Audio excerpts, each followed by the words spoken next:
दोस्तों ये कहानी है उस लकीर की जिसने न सिर्फ नक्शे बदले बल्कि करोड़ों जिंदगियां बदल के रख दी।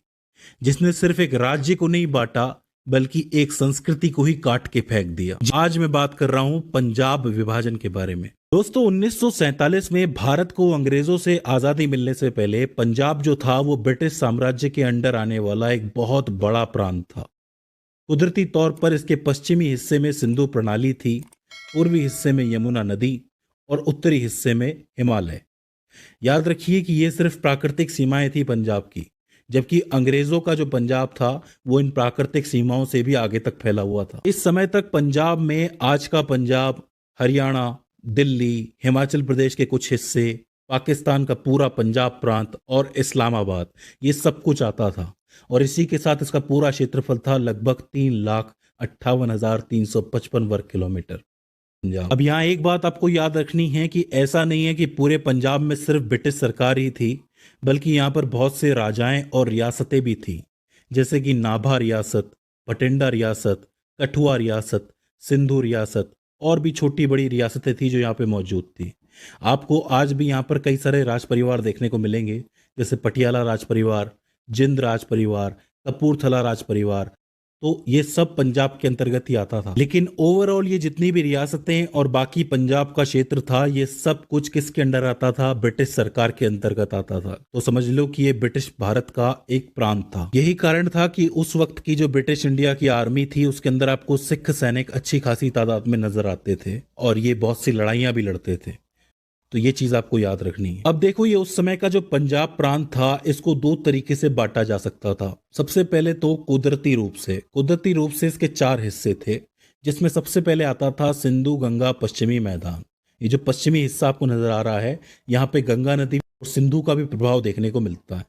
तो ऐसे में ये जो एरिया था वो बहुत ज्यादा उपजाऊ था, मतलब यहाँ पे खेती बहुत ज्यादा हो सकती थी। इस हिस्से में आज का हिसार, लोहारू, रोहतक, दुजाना, गुड़गांव, पटौदी, दिल्ली, जालंधर, कपूरथला, लुधियाना, मलेरकोटला, फिरोजपुर, फरीदकोट, पटियाला, जिंद और नाभा जैसे जिले आते थे। तो ये तो उपजाऊ मैदानी क्षेत्र हो जाता है। इसके बाद जो दूसरा हिस्सा है वो हिमालय पहाड़ी क्षेत्रों का आता है, जहां पर आज का जो सिरमौर है, इसके अलावा पठानकोट का इलाका है, शिमला के हिल स्टेट्स हैं, बिलासपुर का जो एरिया है जहां पर आज आपका भाखड़ा डैम बना हुआ है, भाखड़ा बांध, वो इलाका। इसके अलावा शिमला हिल स्टेशन है, कांगड़ा है, मंडी है, सुकेत है, चंबा है। ये सारे जिले जो हैं वो हिमालय क्षेत्र के अंदर आते थे। तो आप कह सकते हो कि हिमालयी पंजाब था ये। आपको पता होगा कि शिमला के लिए तो इन्होंने रेलवे का निर्माण भी करवाया था ब्रिटिशर्स ने, क्योंकि वो वहां जाकर के छुट्टियां मनाते थे। तो ये सब पंजाब प्रांत के अंदर ही था। इसके बाद आता है हिमालय का निचला इलाका, मतलब जहां पर पहाड़ खत्म होते हैं और मैदान शुरू होते हैं, वो इलाका।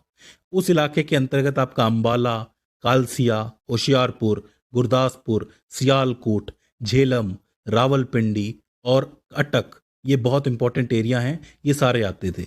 समझ लो कि ये एरिया जो है वो तलहटी के अंदर है, मतलब पहाड़ खत्म मैदान शुरू। तो वो जो एरिया है वो ये वाला है। और जो आखिरी एरिया आता था वो सिंधु प्रणाली से प्रभावित इलाका होता था, जिसमें से कुछ इलाका तो उपजाऊ मैदान होते थे और कुछ सूखा हुआ एरिया होता था। मतलब कुछ इलाकों में अच्छी खेती होती थी और कुछ जो है वो सूखा हुआ भी होता था। उस इलाके में मोटगोमरी, शाहपुर, मियावली, लायलपुर, झंग, मुल्तान, बहावलपुर और मुजफ्फरगढ़ जैसी जगहें शामिल थी। तो ये चौथा एरिया था, सिंधु प्रणाली से प्रभावित एरिया और थोड़ा शुष्क एरिया। तो इस तरीके से चार तरीके से कुदरती रूप से पंजाब को बांटा हुआ था। तो ये तो कुदरती रूप हो जाता है। इसके अलावा अंग्रेजों ने इसको 5 प्रशासनिक भागों के अंदर बांटा हुआ था। कौन कौन से थे वो? पहला था दिल्ली। दिल्ली के एरिया में अंबाला, दिल्ली, गुड़गांव, हिसार, करनाल, रोहतक और शिमला का एरिया आता था। दूसरा एरिया था जालंधर। जालंधर में फिरोजपुर, होशियारपुर, जालंधर, कांगड़ा और लुधियाना आते थे। तीसरा जो था वो था लाहौर। लाहौर के अंदर अमृतसर, गुजरानवाला, गुरदासपुर, लाहौर और सियालकोट आते थे। चौथा जो हिस्सा था वो था मुल्तान, जिसमें आपका डेरा गाजी खान, झंग, मियावाली, मुल्तान और मुजफ्फरगढ़ जैसे एरिया आते थे। और आखिरी जो हिस्सा था वो था रावलपिंडी। उसके अंदर आपका अटक, झेलम, रावलपिंडी और शाहपुर आते थे। इस तरीके से 5 भागों के अंदर बांटा हुआ था। पांचों जगह से जो ब्रिटिश गवर्नमेंट है वो ऑपरेट करती थी। अब यहाँ देखने वाली बात यह है कि ये है तो पूरा पंजाब प्रांत, लेकिन इन प्रशासनिक ढांचों में बहुत सी संस्कृतियों और भाषा बोलने वाले लोग रहते थे। यानी कि इस पूरे हिस्से में सारे पंजाबी नहीं थे। यहाँ पर हिमाचल की जनजातियां भी आपको देखने को मिलेंगी, हरियाणा की जाट संस्कृति भी देखने को मिलेगी। दिल्ली जो कई सारे साम्राज्यों का घर रहा है, तो वहां पर मिश्रित संस्कृति भी देखने को मिलेगी। तो इसका अर्थ ये था कि पंजाबियों के साथ और भी बहुत से लोग रह रहे थे। यानी कि पूरे पंजाब प्रांत में हिंदू, मुस्लिम और सिख तीनों जो धर्म आपको दिख रहे हैं वो रह रहे थे एक अच्छी खासी तादाद में, अनिश्चित आंकड़ों के साथ। मतलब कहाँ कितने हिंदू रह रहे हैं, किस हिसाब से कितने सिख रह रहे हैं, कौन सी कॉलोनी में हिंदू ज़्यादा हैं, कौन सी कॉलोनी में सिख ज़्यादा हैं, कौन सी कॉलोनी में मुसलमान ज़्यादा हैं, ये बात किसी को ठीक तरीके से पता नहीं थी, क्योंकि जनसंख्या के आंकड़े ही नहीं थे ठीक ठीक। तो इस वजह से बिल्कुल मिला जुला के रह रहा था पंजाब। अब चूंकि आपको पता है कि इस वक्त तक जो मुस्लिम लीग है उसकी एक पुरजोर मांग थी कि मुस्लिमों के लिए एक अलग देश होना चाहिए, मतलब पाकिस्तान की मांग हो रही थी। और ये मांग इस हद तक पहुंच चुकी थी कि मामला पूरी तरीके से सांप्रदायिक हो गया था और हिंसा होने लगी थी। और ऐसी वैसी हिंसा नहीं, बड़ी भयंकर हिंसा होने लगी थी। और ऐसे स्थिति के अंदर अंग्रेजों ने ये सोचा कि जल्द से जल्द विभाजन करना पड़ेगा, नहीं तो बहुत ज्यादा खून बहेगा। हालांकि जो खून बहा है वो कम नहीं बहा है। तो ऐसी स्थिति में भारत के जो आखिरी वायसराय थे, जो कि लॉर्ड माउंटबेटन थे, उन्होंने 3 जून 1947 को ब्रिटिश भारत को धर्म के आधार पर बांटने का ऐलान कर दिया, जिसमें एक तरफ होगा मुस्लिम देश और दूसरी तरफ होंगे बाकी के धर्म, जैसे कि हिंदू, सिख और भी बाकी के धर्म जो है। तो मतलब 2 स्टेट्स की जो थ्योरी है उसको फाइनल कर दिया गया। मैं आपको बता दूं कि ब्रिटिशर्स जहां जाते हैं 2 स्टेट्स की नौबत आ ही जाती है, क्योंकि इनका जो शुरुआती पैतरा होता है वो है डिवाइड एंड रूल। आप इस पैतरे से राज करोगे तो आखिर में लड़ाई तो होगी ही। लड़ाई होगी तो 2 स्टेट बनाने पड़ेंगे। तो इस योजना के तहत जुलाई 1947 में पंजाब बाउंड्री कमीशन, जिसको पंजाब सीमा आयोग पीबीसी भी कहा जाता है, उसका गठन किया जाता है। और इस कमीशन को एक जिम्मेदारी दी जाती है कि पंजाब को धर्म के आधार पर बांट दो। यानी कि जहां पर मुस्लिम बहुलता हो वो पाकिस्तान को दे दो, जहां पर हिंदू बहुलता हो वो हिंदुस्तान को दे दो। और इस सौदे में जो सबसे भारी नुकसान होने वाला था वो सिखों को होने वाला था, क्योंकि उनकी तरफ तो शायद किसी की नजर थी ही नहीं। इस इतनी जरूरी कमीशन की जो अध्यक्षता है वो सिरिल रेडक्लिफ को दी गई थी, जो कि एक वकील साहब हैं जो इंडिया के बाहर रहते थे। इनको इंडिया के बारे में कोई जानकारी नहीं थी, कोई पिछला अनुभव नहीं था, और इनको ये कह दिया गया कि आप ये रेखा खींचो। हालांकि सिरिल रेडक्लिफ के साथ 4 जज रखे गए थे जो कि बहुत अनुभवी थे, जिसमें से 2 तो थे मुस्लिम, एक थे सिख और एक थे हिंदू। लेकिन मैं आपको बता दूं कि इन जजों के बीच में आपसी मतभेद बहुत ज्यादा थे। यही कारण है कि जो मुख्य फैसले थे वो सब सिरिल रेडक्लिफ को लेने पड़ गए। अब ये जो लाइन खींची जानी थी, इस लाइन को खींचने में बहुत सी प्रॉब्लम थी। सबसे पहली तो ये थी कि इस काम को करने के लिए सिर्फ 5 हफ्ते दिए गए थे, 35 दिन दिए गए थे। इनके पास उस वक्त के नक्शे भी नहीं थे और भरोसेमंद जनसंख्या के आंकड़े भी नहीं थे कि कहाँ कितनी जनसंख्या बसी हुई है। तीसरी बात ये थी कि भारत और पाकिस्तान के बीच में जो रेलवे लाइनें जाती थी उनको ठीक तरीके से इन्होंने देखा ही नहीं, ठीक तरीके से बांटा ही नहीं। चौथी बात ये थी कि जो सिंचाई की नहरें थी उसकी स्थिति को पूरी तरीके से इग्नोर कर दिया गया था कि जो नहरें जा रही हैं जिसकी वजह से सिंचाई हो रही है दोनों देशों के अंदर, उसका होगा क्या। पांचवी चीज ये थी कि जो बिजली व्यवस्था थी, उनके जो सोर्सेस से जहां से स्रोत लगे हुए हैं, उनको पूरी तरीके से नजरअंदाज कर दिया।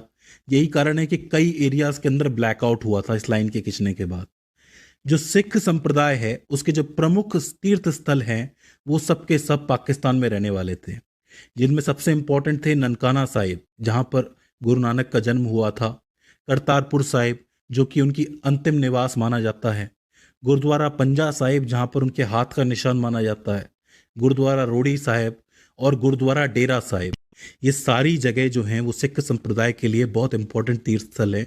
ये सब की सब छूटने वाली थी। तो इसका मतलब सिरिल रेडक्लिफ को पंजाब के पेचीदा सामाजिक, धार्मिक, सांस्कृतिक और भौगोलिक हकीकत की समझ नहीं थी और समय की भारी कमी के चलते उन्होंने सीमा रेखा खींच दी। तो ये एक सीमा रेखा गुजरती कहाँ से थी ये बात भी समझ लो। ये जो सीमा रेखा थी इसको 3 और 2 डिविजन्स के अंदर बांट दिया था शुरुआती तौर पर। जो 3 डिवीजन थे जो कि पश्चिमी डिवीजन थे, जिसमें लाहौर, मुल्तान और रावलपिंडी शामिल हैं, वो सब पाकिस्तान को दे दिए गए थे। और जो पूर्वी हिस्से में 2 डिवीजन थे जिसमें जालंधर और दिल्ली आता था, वो भारत में रखे गए थे। लेकिन इसके चक्कर में हुआ ये कि जो 2.2 मिलियन सिख है, यानी कि 22 लाख सिख जो थे वो पाकिस्तान के साइड में रह गए और 15 लाख सिख जो थे वो भारत में रह गए। इसका अर्थ ये हुआ कि जो बहुमत था वो पाकिस्तान की तरफ था। तो ऐसी स्थिति के अंदर एक चीज तय की गई कि जो लाहौर डिवीजन है, लाहौर के अंदर जो अमृतसर और गुरदासपुर है उसको भारत में ले लिया जाए। उसका कारण ये था कि अमृतसर के अंदर सिखों की जनसंख्या बहुत ज़्यादा थी, साथ ही हिंदुओं की जनसंख्या भी बहुत ज़्यादा थी, तो इसलिए इन दोनों एरियाज को ले लिया गया। लेकिन ध्यान देने वाली बात यह है कि जो गुरदासपुर है उसकी कुछ एक तहसीलें ऐसी भी थी जहां पर मुस्लिम जनसंख्या ज़्यादा थी, तो ऐसे में वो भी भारत के अंदर आई। वहीं इसकी भरपाई करने के लिए पश्चिम बंगाल का जो दिनाजपुर जिला है वो सारा का सारा दे दिया पूर्वी पाकिस्तान को, यानी कि आज का जो बांग्लादेश है उसको दे दिया गया था, जहां पर मुस्लिम जनसंख्या वैसे भी ज़्यादा थी। तो ऐसे में अमृतसर और गुरदासपुर को लिया गया और दिनाजपुर को दिया गया। तो इस तरीके का सौदा हुआ। अब यहाँ पे एक चीज ध्यान रखने वाली है कि गुरदासपुर और फिरोजपुर की कुछ एक तहसीलों में मुसलमानों की जनसंख्या ज्यादा थी, वहीं दूसरी तरफ लाहौर के कुछ ऐसे इलाके थे जहां पर हिंदू और सिखों की जनसंख्या बहुत ज्यादा थी। तो अब ये करते क्या, एक ही चीज करनी थी कि इनको पलायन करना था, मतलब यहाँ से मूव करना था। और इसी के चलते हुआ भारत और पाकिस्तान के बीच में एक बहुत बड़ा पलायन, मतलब यहाँ से मुसलमान वहां गए, वहां से हिंदू यहाँ आए, क्योंकि तय ही नहीं था। आप कहीं से भी बीच से कोई भी लाइन खींच दो तो ऐसे में दिक्कत होनी ही थी, तो दिक्कत हो गई। इस बंटवारे के बहुत से दुष्परिणाम हुए, बहुत सी दिक्कतें हुई, जिसमें से सबसे बड़ा परिणाम तो ग्रेट माइग्रेशन था, क्योंकि इससे भूगोल बदल गया, मानव भूगोल पूरी तरह बदल गया। खालिस्तान की मांग भी उठने लगी, क्योंकि मोहम्मद अली जिन्ना ने एक पेशकश रख दी थी सिखों के सामने कि आप हमारे पास रहो। लेकिन सिख ये कह रहे थे कि जिस तरह तुमको हिंदुओं का खतरा था कि भाई वहाँ पे हिंदू ज़्यादा है हमें दबा देंगे, उसी तरह हमें यहाँ पे तुम्हारा खतरा है मुस्लिमों का कि तुम हमको दबा दोगे। तो ऐसे में सिखों ने वहाँ रहने से मना कर दिया। इसका एक दूसरा कारण ये भी था कि वहाँ पर धर्मांतरण हो रहा था, मतलब रिलीजन चेंज किया जा रहा था, इस्लामीकरण हो रहा था, तो इसके चलते भी सिख वहाँ नहीं रहे। एक जो प्रॉब्लम ये हुई कि दोनों देशों के बीच में सिंधु जल विवाद खड़ा हो गया। जैसा कि आपको पता ही है कि जो पानी है, जो नहरें हैं, वो सब बटी हुई हैं दोनों देशों के बीच में। जब ये पहले एक ही प्रांत हुआ करता था तब तो कोई दिक्कत नहीं थी, लेकिन इसके बाद दिक्कत होना शुरू हो गई और बहुत ज़्यादा झगड़े हुए। 1960 में संधि भी हुई, अभी हाल ही में उसको सस्पेंड कर दिया गया है। इसके चलते बहुत सी कृषि प्रभावित हुई, तो इसका मतलब दिक्कतें बढ़ गई। दूसरी बात ये थी कि इसके चलते भयंकर हिंसा भी हुई, क्योंकि पलायन हो रहा था तो ट्रेनों के अंदर ही लोगों को मारा जा रहा था दोनों साइड में, तो ये भी एक बड़ी दिक्कत थी। गांवों और निजी संपत्तियों से ये रेखा बीच में से गुजरी थी, मतलब बहुत से ऐसे गांव थे और बहुत से ऐसे घर थे जिनके बीच से ये रेखा गुजरी। इस चक्कर में वो लोग बेघर हो गए। भाई सीधी सी बात है कि पाकिस्तान से हिंदुओं ने और सिखों ने जगह खाली की, हिंदुस्तान में मुसलमानों ने जगह खाली की, तो वो एक दूसरे की जगह ले सकते हैं। लेकिन जिन लोगों के घर के बीच में से रेखा निकली है वो कहाँ जाएंगे, उनको घर कौन देगा। तो ऐसी स्थितियां भी पैदा हो गई। जो पंजाबी संस्कृति और परंपराएं थी उनको बहुत ज्यादा नुकसान पहुंचा, क्योंकि लोगों के अंदर सांप्रदायिक घृणा पैदा हो गई थी, इसलिए परंपराएं पूरी तरह बंद हो गई। साथ ही पंजाबी भाषा में भी एक बड़ा अंतर पैदा होना शुरू हो गया। मैं आपको बता दूं कि जो भारत है वहां पे जो पंजाबी लिखी जाती है वो गुरुमुखी लिपि के अंदर लिखी जाती है। वहां पे आपको हिंदी और संस्कृत के शब्द भी देखने को मिलेंगे अगर आप पंजाबी सुनोगे तो। मैं आपको बता दूं कि भारत के अंदर जो पंजाबी बोली और लिखी जाती है उसे एक आधिकारिक भाषा बनाया गया है। हमारा जो संविधान है उसकी 8वीं अनुसूची में इसको शामिल किया गया है।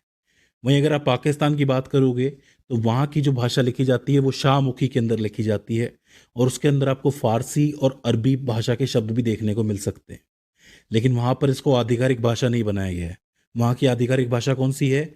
उर्दू है। ये चीज आपको याद रखनी है। तो आप ये कह सकते हो अंत में आके कि इस विभाजन का पंजाब की जो संस्कृति थी, पंजाब का जो मानव भूगोल था, उसको पूरी तरीके से प्रभावित किया है, बदल के रख दिया है।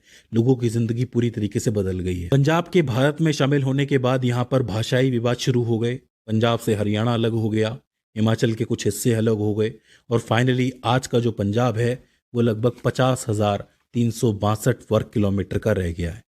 हालांकि ये एरिया बहुत ज़्यादा उपजाऊ है, भारत का अन्नदाता कहलाता है। हमारे राष्ट्रगान में जो सबसे पहले जो राज्य का नाम आता है वो पंजाब ही है, यानी कि भारत की जो शुरुआत है वो पंजाब से होती है। पंजाब, सिंध, गुजरात, मराठा।